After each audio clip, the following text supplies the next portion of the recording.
बस इसकी चाल समझनी मन की। हर भजन के अभ्यास के बाद ये विषय रस मांगेगा। आप ये न सोचे कि अगर इसका प्रभाव पड़ता तो विषय रस क्यों मांगता। उसका प्रभाव पड़ा है तभी वो मांग रहा है, क्योंकि वो नष्ट हो रहा है, वो बलहीन हो रहा है, वो व्याकुल हो रहा है, उसको बल चाहिए। मन का बल है विषय चिंतन, विषय सेवन।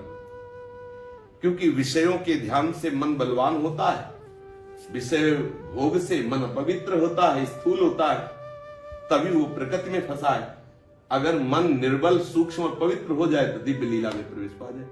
समझो, मन अगर सूक्ष्म हो जाए, स्थूल मन सूक्ष्म, स्थूल मन प्रकृति में फंसता है और सूक्ष्म मन परमात्मा में फंसता है।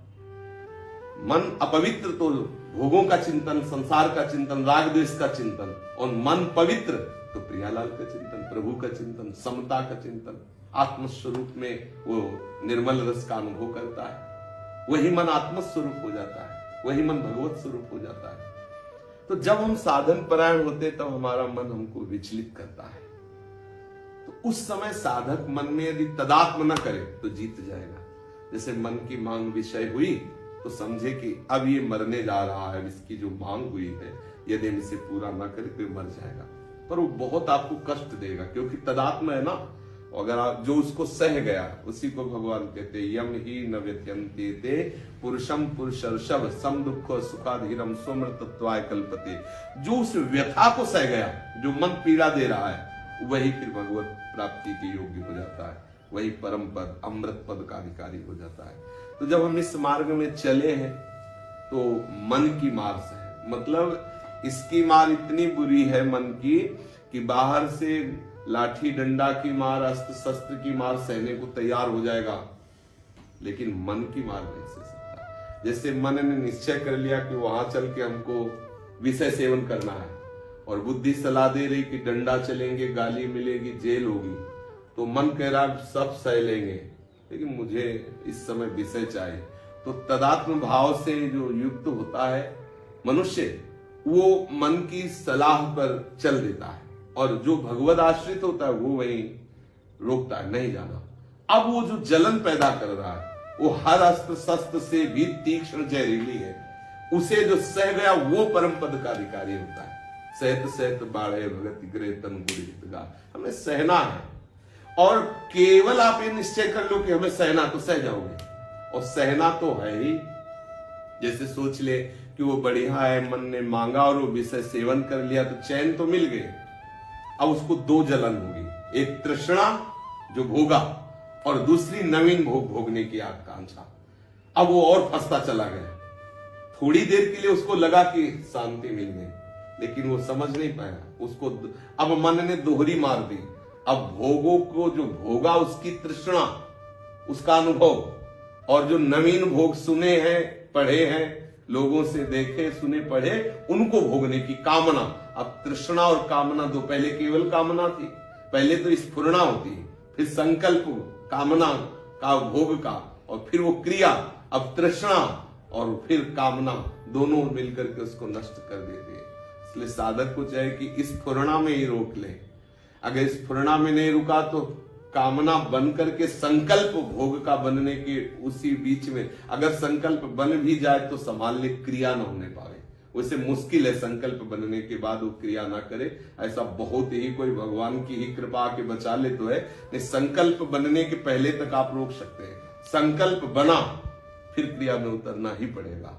इसलिए बहुत सावधान होकर के हम जब भगवत, अब देखो भगवत मार्ग में आप ज्यादा तन्मयता पूर्वक चलो तो मन में सरसता आने की जगह रुक्षता आएगी, मतलब घबराहट, एक व्याकुलता, एक मतलब, और विषय सेवन के लिए अभी आप तो मन में एक उत्साह आ जाएगा। एक अभी भोगने का केवल आप भाव बनाइए, अभी एक नवीन उत्साह, एक क्यों, जबकि वहां नीरसता, यहां सरसता, सरसता में नीरसता और नीरसता में सरसता का कैसा विपरीत। इसी को अविद्या कहते हैं, अज्ञान कहते हैं। भगवत मार्ग आनंदमय है तो ये दुखमय अनुभव करा रहा, संसार दुखालय भगवान कह रहे हैं, दुखमय तो ये आनंदमय अनुभव करा रहा है। ये इसे विपरीत बुद्धि कहते हैं, इसे कुमति कहते हैं। यत् तग्रे विस्मय परिणामे अमृतोपमम्, जिसमें आपको वर्तमान में विष जैसा लगे, शुरुआत विष जैसे, उसका परिणाम अमृतमय होगा। जैसे रोज नियम से पाठ करना, रोज भजन का नियम पूरा करना, सत्संग करना, संयम से रहना, जितेंद्रियता, ये सब विष जैसा लगता है, लेकिन इसका परिणाम अमृत जैसा है। और विषय सेवन अभी आनंद, अभी खा लिया, देख लिया, सूंघ लिया, छू लिया, तो बोले जिसके प्रारंभ में यतितग्रे अमृतोपमम तो परिणामे विस्मयो तत्सुखम राजसम स्मृतम। वो रजोगुणी सुख तत्काल में लगता है बड़ा सुख है, लेकिन उसका परिणाम बड़ा भयंकर विस्मय होगा। तो जो उपासक है वो बुद्धि के द्वारा परिणाम पर नजर रखता है, कोई भी क्रिया करने के पहले परिणाम विचारता है, और जो विषयी होता है वो विचार नहीं करता है। बिना विचारे जे करे ते पाछे पछताए, काम बिगाड़ो अपनो जग विचार पूर्वक चलो। मन को परमानंद का लोभ देने के लिए उसकी विषय लोभ है उससे हटना होगा, उसका जो विषय प्रलोभन है उससे बचना होगा, और उस जलन को सहना ही सहना है। मन की चाल पे मत फंसो, मन की चाल बहुत बुरी है, जो इसके चक्कर में फंस गया वो फिर बहुत बुरी तरह और पछतावा होता है जब फंस गए। अब क्या करें, बार बार आता कि अगर ऐसा ना करते तो। आप सोचो लॉकडाउन में आपको आपके घर में रखा गया तो कैसा लग रहा है, कब खत्म हो, और यदि 20 वर्ष की जेल हो तब कैसा लगेगा आपको।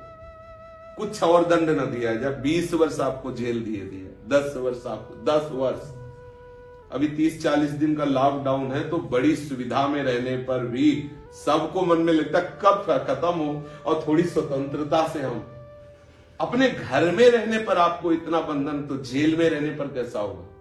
और थोड़ी सी गलती आपको कई वर्षों का जेल, कई वर्षों की सजा, और आपको मृत्यु दंड या और कई प्रकार। ये सब मन की चाल है ना, मन के ही कारण तो है ना। तो सह जाओ, थोड़ी देर की जलन नहीं सही तो 20 वर्ष की सजा हो गई या और भी दंड मिल गए।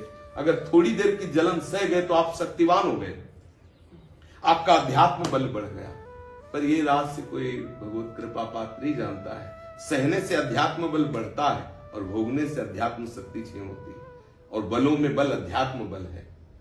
जिसका अध्यात्म बल है, महापुरुषों में, संतों में जो महिमा पाई गई वो अध्यात्म बल की पाई गई है।